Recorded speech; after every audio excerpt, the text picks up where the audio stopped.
રામ રામ ને સીતારામ મિત્રો, આપણી યુટ્યુબ ચેનલને લાઈક કરજો, શેર કરજો ને સબસ્ક્રાઈબર કરજો. તો આજે છે શનિવારના દિવસે અમારા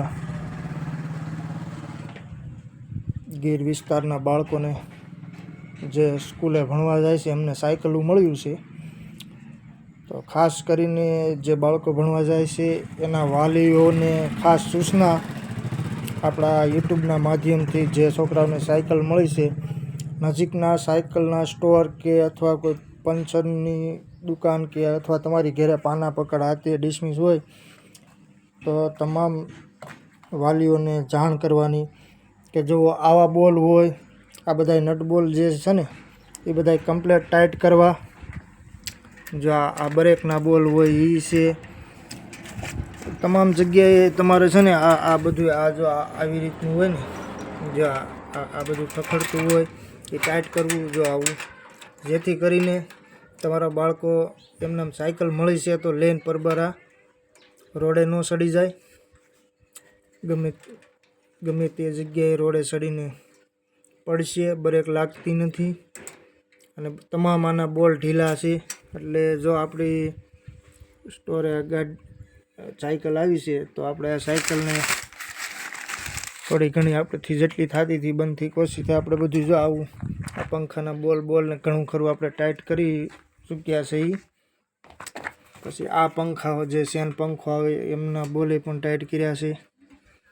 તો તમામ જે સ્કૂલે મોકલતા હોય એ વાલીઓને ખાસ સૂચના આપવાની છે કે તમે તમારા બાળકોને ભણવા મોકલો છો સ્કૂલે, જેમને સાયકલ મળી છે તો એ વાલીઓને ખાસ જણાવવાનું છે કે જે આ સાયકલની અંદર જે નટ બોલ આપેલા છે તે તમામને સાયકલના સ્ટોર ઉપર અથવા ઘેરે તમારે આનું મેકેનિક કરી લેવું. બીજા નંબરમાં જો આવા બોલ જો આ ઢીલા હોય ને તો તેમને ટાઈટ કરવા, આવા બોલને ટાઈટ કરવા. બ્રેક ડટા વ્યવસ્થિત જોવો, આ તમે જોઈ શકો છો આ ઢીલા છે જુઓ. તો આવા છે ને આવા બોલ બધા છે ને ટાઈટ કરવાના રહેશે, જેથી કરીને તમારા બાળકોને નુકસાની ન પહોંચે. તે માટે આપણે આ યુટ્યુબના માધ્યમથી વિડીયો બનાવેલો છે. કેમ કે આપણને ખબર નથી, પણ આપણી દુકાને આ સાયકલ આવી એટલે આપણે એને તપાસ કરી કે ભાઈ આમાં જોકે આમાં હવા નથી, એટલે આપણે તપાસ કરી તો ટોટલિંગ જગ્યાએના જે બોલ આપેલા છે નટ બોલ એ તમામે તમામ ઢીલા છે. આ પિંજરાના બોલ તમે જોઈ શકો છો. જો આવી વસ્તુ છે ને, જો આ બધું ફરે છે, તો આ વસ્તુને પણ તમારે ધ્યાનમાં રાખી જોઈ લેવું. પછી આ ટંકોરી, ખાસ કરીને જો આ ટંકોરી આમ તમે ભાળો એમ જુઓ, આ જુઓ ક્યાંથી ક્યાં ફરે છે. જો આ હાવ ઢીલી છે, બરાબર.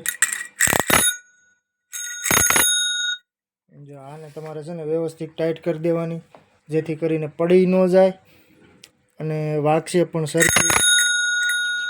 અને આ સીટ છે એ જુઓ તમે આમ નીચી છે, તો આને પણ સરખી રીતે કરવી. અને આ કેદુની સાયકલ પડ્યું છે તો એ માટે જે આ તાળું આપેલું છે ને એમાં થોડું ઘણું ઓઇલ મેલ દેવું. એટલે વ્યવસ્થિત જો આપણને સરકારે આપી છે તો આનું ખાસ ધ્યાન લેવું. જો આ રીતે જો આવા બોલ પણ જો આ ઢીલા હોય તો એને પણ ટાઈટ કરવા. એટલે તમામ આ સાયકલની અંદર જે કાંઈ નટ બોલ આપેલા છે એ તમામને ટાઈટ કરી દેવા. ઓઇલ મેલી દેવું, હવા કમ્પ્લીટ કરી લેવી. સ્ટેરિંગ બેરિંગમાં કાંઈ ફેરફાર હોય તો એને વ્યવસ્થિત કરી દેવું. એટલે ખાસ વાલીઓને આમાં થોડુંક ધ્યાન આપજો, એટલે જેથી કરીને તમારા બાળકો ક્યાંય સાયકલ લઈને પડે નહીં, હાથ પગ સોલીને આવે નહીં, મોઢા બોઢા તોડીને ન આવે.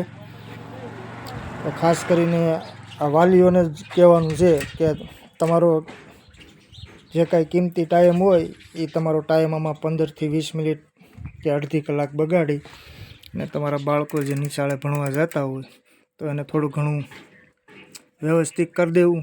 કેમ કે રોડે ચડ્યા પછી આપણને કોઈક ફોન કરીને કહે તમારા છોકરાને સાયકલે લઈને જતા નિશાળે પડ્યા છે, વાગ્યું છે, એટલે જેથી કરીને તમને એવો ફોન ન આવે એવી હું પણ આશા રાખું છું.